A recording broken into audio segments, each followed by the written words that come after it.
Hello again. Thanks so much for joining us. My name is Jones Angell. Excited to get to introduce to you the brand new wrestling head coach here at Carolina. Somebody who knows this place really well. We'll get to that in just a second. That is Rob Koll. Coach Koll, great to see you. Congratulations. And before we get to everything, I have to imagine this has been a crazy week or two here for you. Take us through what's been going on in your life. Well, it's been fairly frenetic. I'm not going to lie to you. I mean, it happened so quickly. I was in the courtyard of in Palo Alto, and my wife and I, by the way, the irony is we've been looking for homes in this area. Really? Because you can't afford to live in Palo Alto. If you've ever been there, unless you're a tech mogul, it ain't happening. And so we're looking for a home, second home, or a home now that we could be able to have the family go to. And so it was rather ironic when I got that call and found out the job had opened up, and my wife gave me a look. I'm like, well, I guess I don't have a whole lot of choice in this.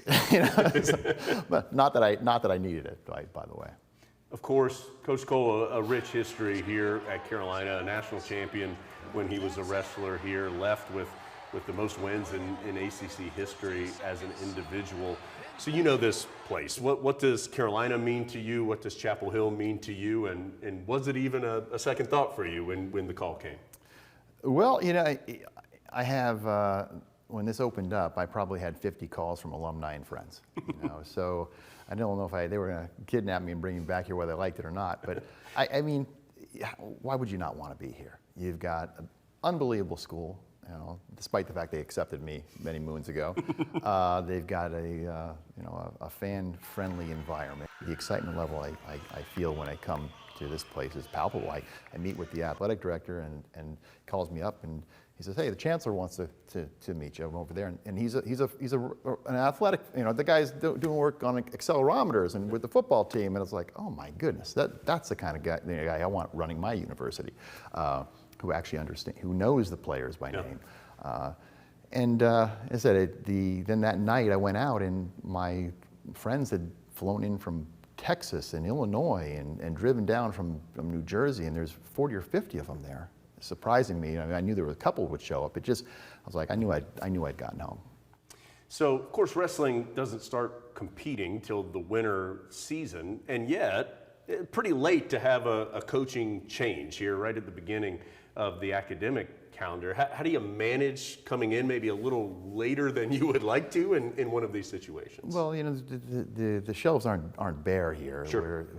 And they have coaches who are working with the kids now, and so that's not as a big a problem as you want to hit the ground running on recruiting. And now you're calling the same people up the next day, and it's like, hey, how I told you that distance from New Jersey to California is no big deal? It really, when second thought, it's kind of a big deal. And and that staying home is not always an advantage in California. You want to see the world.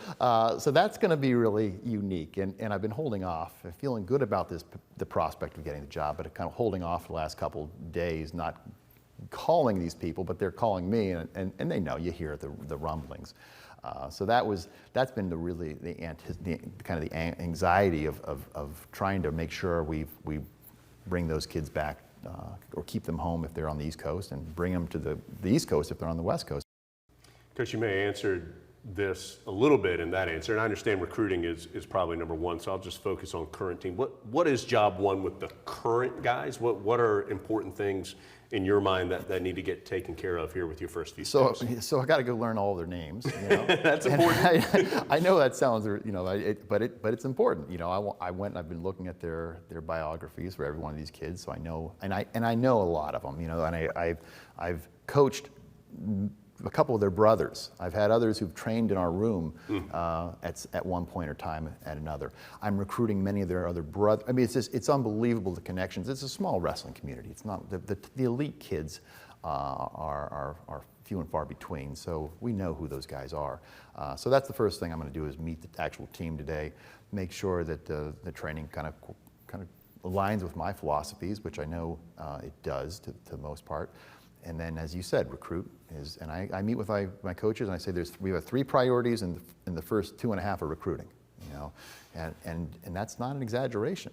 If people talk about building a culture, I mean, you build a culture by bringing in great kids on and off the mat, and those kids build the culture. You don't create a culture by, all right, I speak to these kids and all of a sudden they become who you want them to be. Right. 19, 20 years of development, they are who they are by the time they get on campus. And it's my responsibility to make sure I bring the right guys on campus.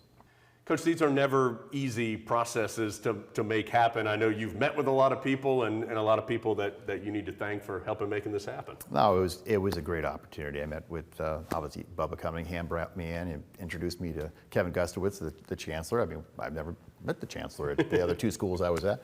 And obviously the Board of Trustees making this happen so fast, it just it took a lot of pressure off my plate. Last thing, Coach, before we let you go, if you had to describe your approach or your philosophy or how you feel like you build a winning team, how would you describe that? Well, as I said, I think it starts with the family. And I hate to dwell on the recruitment aspect of it so much because there is a huge development side.